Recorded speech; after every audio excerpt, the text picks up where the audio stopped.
5. Dans la vallée de la Mimante. Le mardi 1er octobre, nous quittâmes Florac, bourrique fatigué et conducteur de bourrique fatigué. Un petit chemin en amont du Tarnon, un pont couvert en bois, nous firent pénétrer dans la vallée de la Mimante. D'âpres montagnes de roches rougeâtres dominaient le cours d'eau. D'immenses chênes et des châtaigniers croissaient sur les versants ou sur les terrasses pierreuses. Ça et là, un champ gauche de millet ou quelques pommiers surchargés de pommes écarlates, puis la route longea de fort près 2 hameaux obscurs, l'un d'eux nanti d'un ancien château fort, haut perché, à réjouir le cœur du touriste. Ici encore, il fut malaisé de découvrir un emplacement où camper. Même sous les chênes et les châtaigniers, le sol n'était pas seulement déclive, mais encombré de cailloux épars. Là où il n'y avait point de couvert, les montagnes dévalaient jusqu'au cours d'eau, dans un précipice rougeâtre tapissé de bruyères. Le soleil avait quitté les pics les plus hauts devant moi, et la vallée s'emplissait du mugissement des cornes des bergers qui ramenaient les troupeaux à l'étable, pendant que j'examinais une crique de prairie à quelque distance sous la route, dans un repli de la rivière. J'y descendis et, attachant provisoirement Modestine à un arbre, je me mis à inspecter le voisinage. Une ombre crépusculaire d'un gris cendré emplissait le ravin. À peu de distance, les objets devenaient indistincts et s'enchevêtraient trompeusement les uns aux autres. Et l'obscurité montait rapidement comme une buée. Je m'approchais d'un chêne immense qui croissait dans la prairie, à l'extrême bord de la rivière, lorsque, à mon déplaisir, des voix d'enfants me parvinrent aux oreilles, et j'aperçus une habitation au tournant, sur la rive opposée. Je fus presque tenté de recharger et de repartir. Toutefois, l'obscurité croissante m'engagea à rester. Je n'avais qu'à me tenir coi jusqu'à la venue de la nuit et à me fier à l'aurore pour m'appeler de bonne heure le matin. Pourtant, il était pénible d'être gêné par des voisins dans une si vaste hôtellerie. Un creux sous le chêne me servit de lit. Avant que j'eusse donné à manger à Modestine et disposé mon sac, 3 étoiles brillaient déjà avec éclat, et les autres commençaient d'apparaître aux profondeurs du ciel. Je descendis emplir mon bidon à la rivière qui semblait très sombre parmi les rochers. Je dînai de bon appétit dans l'obscurité, car j'hésitais à allumer une lanterne si près d'une maison. La lune, dont j'avais vu le pâle croissant durant tout l'après-midi, éclairait faiblement le faîte des monts, mais aucun rayon ne descendait au creux du ravin où j'étais étendu. Le chêne se dressait devant moi comme une colonne d'obscurité, et au-dessus de ma tête, de bienveillantes étoiles étaient accrochées au fronton de la nuit. Personne ne connaît les étoiles qui n'a dormi, selon l'heureuse expression française, à la belle étoile. Il peut bien savoir tous leurs noms et distances et leur grandeur et demeurer pourtant dans l'ignorance de ce qui seul importe à l'humanité, leur bénéfique et sereine influence sur les âmes. Les étoiles sont la plus grande source de poésie, et à juste titre d'ailleurs, car elles sont elles-mêmes les plus classiques des poètes. Ces mondes, même lointains, brillants comme des flambeaux, ou agglomérés comme une poussière de diamants, là-haut, ont été les mêmes pour Roland ou pour Cavalier, lorsque, pour emprunter une expression de ces derniers, ils n'avaient d'autre tente que les cieux et d'autre lit que la terre maternelle. Toute la nuit, un vent violent souffla dans la vallée, et je sentis sur moi tomber les glands du chêne. Pourtant, cette première nuit d'octobre, l'atmosphère était aussi douce qu'au mois de mai, et je dormis ayant repoussé ma fourrure. Je fus fort troublé par les jappements d'un chien, animal que je redoute plus qu'un loup. Un chien est infiniment plus brave, et en outre le sentiment du devoir l'encourage. Si l'on tue un loup, on ne rencontre qu'approbation et louange.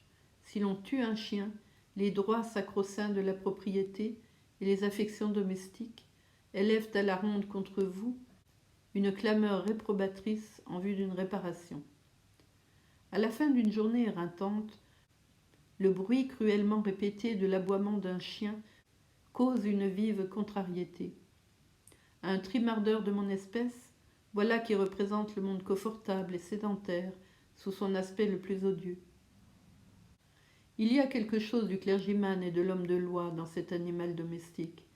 S'il n'était pas punissable à coups de pierre, l'homme le plus hardi renoncerait à voyager à pied. J'ai beaucoup d'égards pour les chiens dans le cercle de famille, mais sur la route ou dormant subdivo, je les déteste ensemble et les redoute. Je fus éveillé le lendemain matin, mardi 1er octobre, par le même cabot, car je le reconnus à son aboiement, descendant à fond de train sur la berge, et qui, me voyant me lever, battit en retraite en grande hâte. Les étoiles n'étaient pas encore tout à fait éteintes. Le ciel était de ce gris bleu atténué et enchanteur du prime matin. Une lumière encore pure commençait de s'épandre, et les arbres sur les cimes se silhouettaient à trait sec sur l'horizon.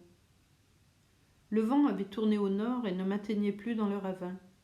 Mais tandis que je continuais mes préparatifs, il poussa vivement un nuage blanc au-delà du sommet de la montagne, et levant les yeux, je fus surpris de voir le nuage teinté d'or.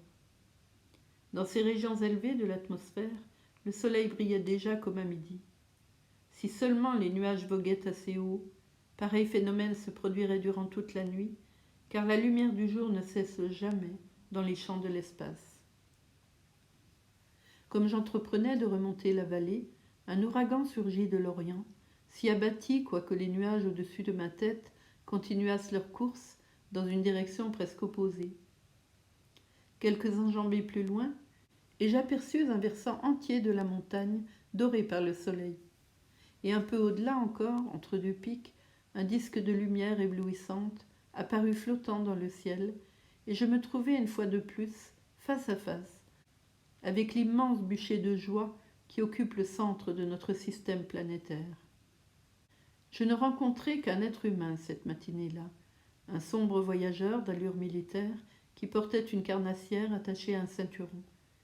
Il me fit une remarque qui vaut, me semble-t-il, d'être rapportée. Comme je lui demandais en effet s'il était protestant ou catholique. « Oh, fit-il, je n'ai point honte de ma religion, je suis catholique. » Il n'avait point honte de sa religion. La phrase est un document de naïve statistique. C'est façon de s'exprimer, en effet, de quelqu'un de la minorité. Je pensais en souriant à Baville et à ses dragons, et qu'on peut bien fouler une religion sous les rudes sabots des chevaux pendant un siècle et ne la laisser que plus vivante après cette épreuve. L'Irlande est toujours catholique, les Cévennes sont toujours protestantes. Une pleine corbeillée de lois et de décrets, non plus que les sabots et gueules des canons d'un régiment de cavalerie, ne peuvent modifier d'un iota la liberté de penser d'un laboureur. D'apparence, les gens de la campagne n'ont pas beaucoup d'idées, mais telles qu'ils les ont, elles sont hardiment implantées et prospèrent d'une façon florissante par la persécution. Quiconque a vécu pendant longtemps dans la sueur des midis laborieux et sous les étoiles de la nuit, un hôte des monts et des forêts, un vieux campagnard honnête, est en fin de compte en étroite communion avec les forces de l'univers et en amitié féconde avec son Dieu tout proche. Comme mon frère montagnard de Plymouth, il connaît le Seigneur. Sa religion n'est point fondée sur un choix d'arguments, elle est la poésie de l'expérience humaine, la philosophie de l'histoire de sa vie. Au cours des ans, Dieu est apparu à un homme simple comme une puissance considérable, semblable à un grand soleil qui brille. Il est devenu le substratum et l'essence de ses moindres réflexions. On peut changer d'autorité, credo et dogme, ou décréter une religion nouvelle au son des trompettes si l'on veut, mais voici un homme qui garde ses idées personnelles et y adhère d'une manière opiniâtre, dans le bien et le mal. Il est catholique, protestant ou frère de Plymouth, dans le même sens irrévocable qu'un homme n'est pas une femme ou une femme n'est pas un homme, car il ne saurait changer sa croyance à moins d'extirper tous les souvenirs de son passé et d'une manière stricte et artificielle modifier son état d'esprit.